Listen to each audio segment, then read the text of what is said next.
মাত্র কদিন আগেই বিশ্বের বিভিন্ন প্রান্তে অবস্থানরত হামাস নেতাদের গুপ্ত হত্যার হুমকি দিয়েছিলেন ইসরায়েলি সেনাপ্রধান। এরই ধারাবাহিকতায় এবার কাতারের দোহায় হামাস প্রতিনিধি দলের ওপর হামলা চালাল ইসরায়েল। গোয়েন্দা সংস্থা শিন বেতের সহায়তায় এ হামলা চালানো হয়েছে বলে দাবি আইডিএফের।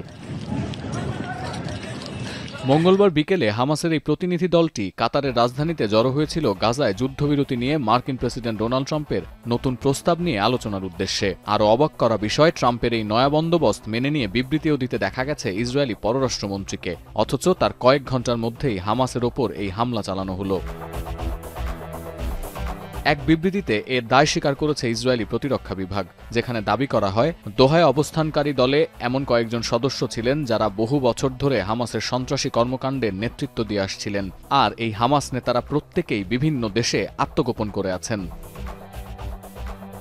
আর হামলার পর যুক্তরাষ্ট্র কোনো প্রতিক্রিয়া না জানালেও কৌশলী এক বার্তা দিয়েছেন ইসরায়েলি প্রধানমন্ত্রী। এক্স বার্তায় নেতানিয়াহু স্পষ্ট করেছেন, ইসরায়েলি প্রতিরক্ষা বাহিনীর নিজস্ব পরিকল্পনায় এই হামলা চালানো হয়েছে, আর এই হামলার দায় পুরোপুরি ইসরায়েলের।